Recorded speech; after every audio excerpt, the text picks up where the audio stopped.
And yet I so reliably wake up as another, in a fresh world burgeoning with enticements which seem to have appeared from nowhere, to have sprouted from the ether like Athena from the head of Zeus, or, conversely, just as suddenly populated by demons, crouching inside of, or just beyond my cabinets and air conditioner, in this bush, that tree, in a world of countless menaces, hiding just beyond my reach, through which I might have had at least a chance of rectifying the situation. And behind me, underfoot, nay, in my mind itself, an inner world pulsing with imminent peril, the terror that I am to become any moment a dissociated thing, a creature, a wandering, confused consciousness, glued to and horrified by an idiot body which is not my own.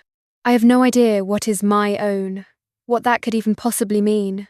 And then the assault sounds, the stares of strangers on a walk, those hideous, pockmarked, distorted faces, fixed heads sprouting from stalks, growing from shit-filled torsos, with their absurd arms and legs, ostensibly unaware that they strike me only as mutant beasts in some Bosch canvas I have never seen, but which must surely exist. For here they are, walking through the park, if indeed this is a park, and not a cheap simulation rear-projected on some gigantic screen, which manages to always extend, just beyond the limits of my peripheral vision. A mother crossing a bridge with her deeply mentally disabled adult son, sputtering, in a seeming ecstasy, "Mama, a waterfall," as she looks back at him, with a much burnished love, and in fear for his future, the decades of sadness, etched upon a face tinged with those mild twinges of disgust, which she has never been able to shake, and which have caused her countless, guilt-ridden, sleepless nights. But surely this is not real. These people are not real. They are just being rear-projected on a screen. They can have no inner lives, no home of any kind to which they return, no past, which had to have included, or perhaps still includes, the father. This cannot be happening, for if I am not real, and that much is clear, how much less can these images before me, walking for a time alongside of me, be real? Have they some awareness? Perhaps? Am I to them what they are for me? I am sliding through time, through selves, through this slice of time in which I walk beside the two of them. And what is all of this, really? The peel of an orange which is to be discarded, without a second thought, by me, by them, to be thrown on the grass atop hardened dog poop or into a plastic bag, which is then dropped in a refuse container, to be picked up by hard-working men, towards whom society professes gratitude, but by whom it is secretly disgusted, who will die at 40 of overwork, misery, and a coarse-grained, existential exhaustion. I see them too, as real as the mother and her stuttering, galumphing, lumbering son. I am almost always invisible, and yet there are those times when, with some frequency, I find that people are smiling at me, as if they expect a smile in return, or kind words of greeting, of which I am utterly incapable. Why now? Why at this moment? Do all of you greet me in this way? Wish to make some sort of contact with me? I despise you not a whit less than when I was entirely hidden, when I was seemingly non-existent. Why now? Is the difference within me or without me? Does that even mean anything, given the severity of my dissociation? I see. I encounter only things, not persons, for I am not a person, and, given that, there is no reason to believe that they are. I have no wish to give them pleasure, cause them pain, to observe them at all. I want them only to disappear, as I myself want to disappear. I have, for as long as I can remember, wanted nothing other than exactly that, to wink out of existence without leaving a trace, to never be spoken to, or of, to utter no words myself, for no words to pass, or drop from my lips, ever again, as if I were a sort of feeble, ancient fountain, out of which arsenic-laced shit dribbled. Surely all these phantoms see and hear me as exactly that, a thing of horror, which inspires the purest revulsion, such grandiosity. The truth is quite a bit more prosaic. There is only apathy, I towards the world, and the world towards me. This sickly, decrepit world, this sickly, decrepit self. One would think us both quite well suited to one another, but such was never the case.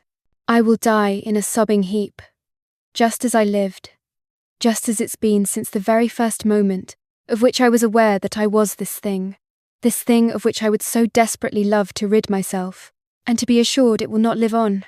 Dear God, please, grant me at least that there will be no returning from the void, from the blackness, no more parks, orange peels, strewn in poop, my face, their faces, that endless parade of faces, each more moronic, grimmier, distorted, impenetrable, disgusting, incomprehensible, pointless, and absurd than the one before.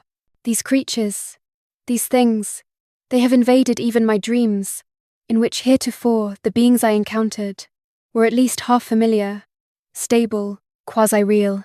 Even in the most vivid of nightmares, there is nowhere left. It has been a gigantic, idiotic crescendo to this awful, appalling moment. No, an unveiling, a peeling away.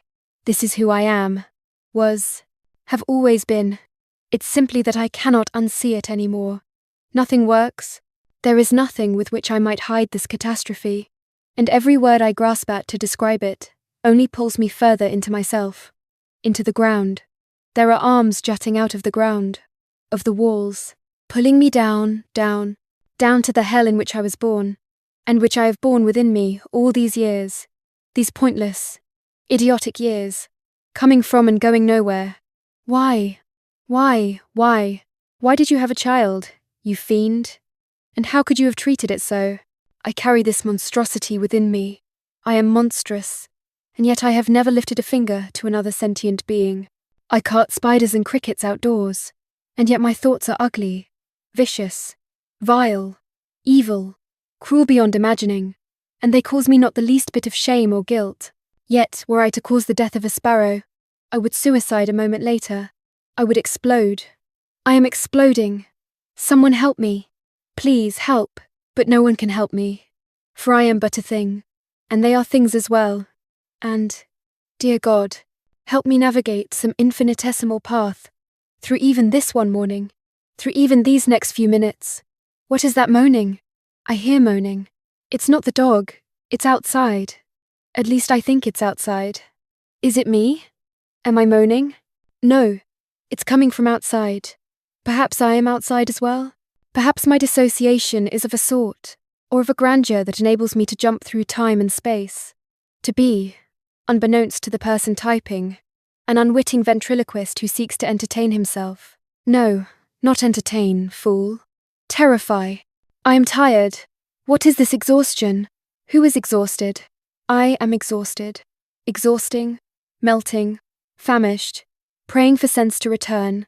It may, I cannot say, as my eyelids begin to glue themselves shut, as the world recedes into a gelatinous, viscous glue. Well then, personally, if I were you, as they say, I would not bet on it.